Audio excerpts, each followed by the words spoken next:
Welcome everyone to another episode of Pro Talk.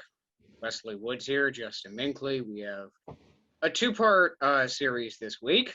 Today we're going to focus on a number of things. The NBA Finals has started. Women's basketball's first half of the season is wrapping up. Got some Olympic stuff to talk about. Some things that are very heavy in the talk. Some things that we just want to let audiences know about who's going to be going to Tokyo or if the Tokyo Olympics will happen at all. And we have part one of boxing and some WWE stuff. And we're going to start off with the WWE stuff. Wesley, it looks like they're still deciding on some stuff. I think what you said about crowds, or what do we have in the WWE field lately?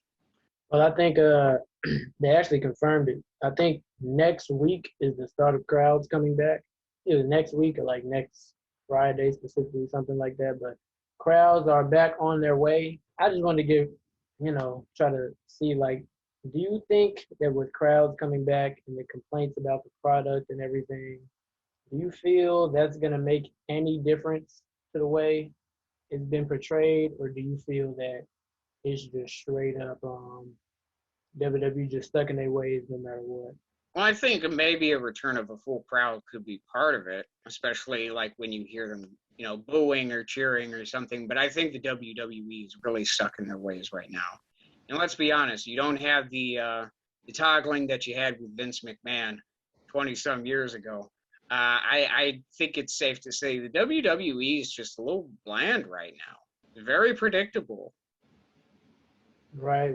And with all the releases and everything that just happened recently, there was a big purge of the locker room and some of the staff.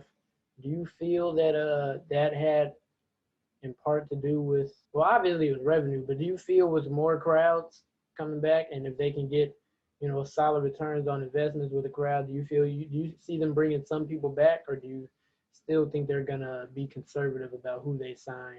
Because the main problem that a lot of people have been saying, they think the WWE just signs too much talent, and that they just, that's why everybody gets underutilized, and we see a lot of people off TV for so long, even though they've been signed to the companies. Even with all the brands they have, all the different shows, Raw, SmackDown, Main Event, NXT, it's 205 Live, NXT UK is like they sign so many people to the point where they just don't have the room, or it just seems like they don't put in the effort to put aside a time for each layer of competition down the roster. Like they only focus on a few core storylines and that's it. Yeah, I think that's a big part of it too, and I think this is why some of your audience is a little bit fed up. And I think even with the fans coming back, the big thing that really presents a challenge is the AEW right now has had a very massive following, even though it's been on TNT. And I think that is going to be the main problem now. You get the fans back, yes, you get a certain amount of revenue. Maybe you can fill up some of the jobs that you had to let go of. But for the time being, I think the AEW's takeoff is probably your biggest concern right now, in which you said you're not utilizing a lot of these guys. And that's how the AEW kind of got started, I think. You had people that wanted to change from what they were seeing from the WWE. They wanted their own brand. They wanted to utilize more people who may or may not have been getting a good reputation or showing from the WWE, and it's presented itself very well. In fact, I would say the AEW is way more successful than the WWE has been. And how many of us would have thought that during the pandemic last year? Yeah, I mean, well, as far as success goes, I think with the youngness of their brand and like in proportion to how many shows WWE has compared to AEW, just like they only got like two at the moment, and I think they're planning on dropping another one now. I guess by proportion, I guess I would agree that AEW's been more successful. They've been head to head before NXT made the move to Tuesdays, which I also want to get into. AEW was beating them in ratings for all but I think like 2 or 3 weeks. So yeah, they definitely won the head-to-head battle.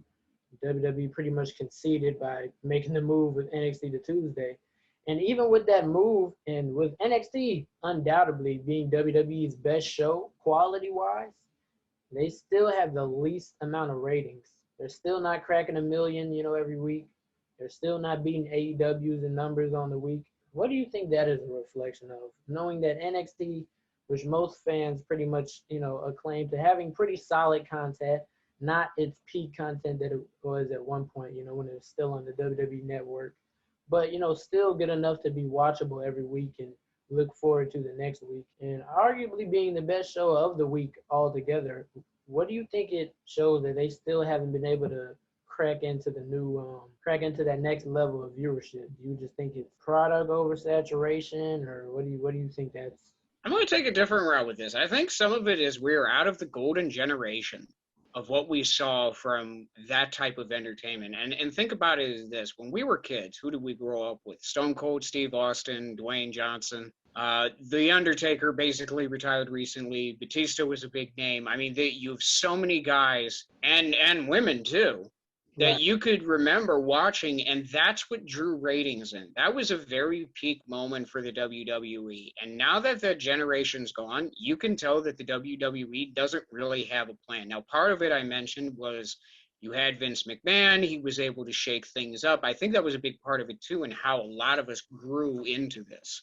And I think with someone who hasn't had the charisma as McMahon had around that time period, there hasn't been as much growth outside of the main headline dudes. And now we're at the point, think of it as the Detroit Red Wings when they didn't build up talent after they won the cup. And it's like, you have these guys and then they all retire. What now?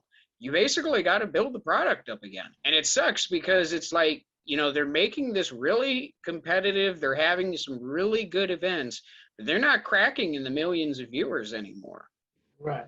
And it makes you wonder, like, and I really want to put this back on AEW too, because AEW was smart enough to get a guy like Mark Henry on the show, who a lot of us were familiar with when we were kids. He hasn't been a guy who's been in the industry, but he is a fresh face that a lot of young people our age are familiar with. And I think that's part of why the ratings have drawn in just a little bit. So I think while it's a combination of factors, they really weren't for life after The Undertaker left. So do you think it's just the lack of parity that WWE's built with the superstars pretty much?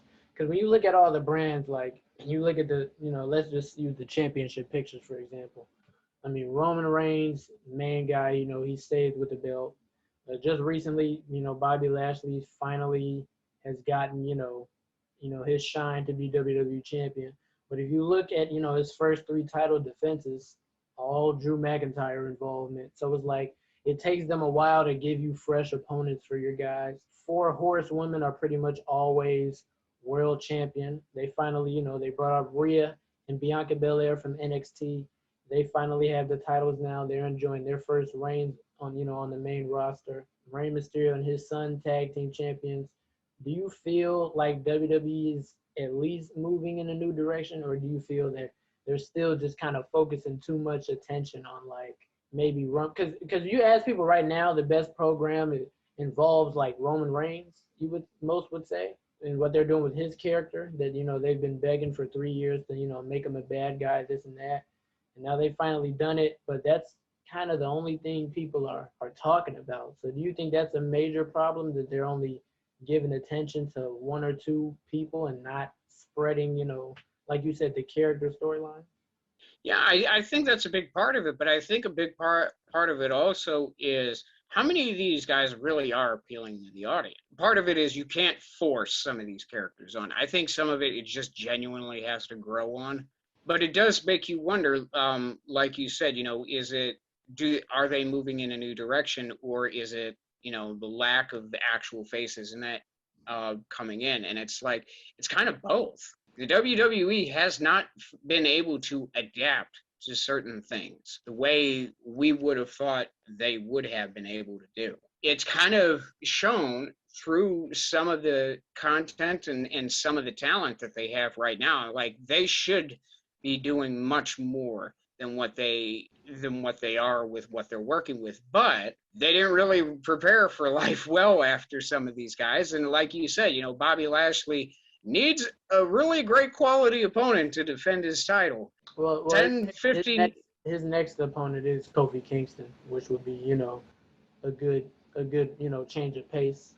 Right, but so think of it this way. Okay, take that kind of matchup and put it in like 20 years ago or like 15 years ago, that matchup would be hyped up much differently. Mm. There would be more of an interest Right. to see that. But there it doesn't seem like there is, and why is that the case? Part of it is the WWE itself. Yeah. It's how they've gone about promoting this, and really, I mean, people like me who hadn't been involved with the WWE in a while were surprised that Bobby Lashley was still going. So it's how do you market a lot of these guys? How do you market something like this better, knowing that you're in the 20s now? For sure, definitely something to monitor. Probably something we'll circle back around when the crowds come back, see if there's any change of energy within the company, you know, see if we feel there's a change of direction.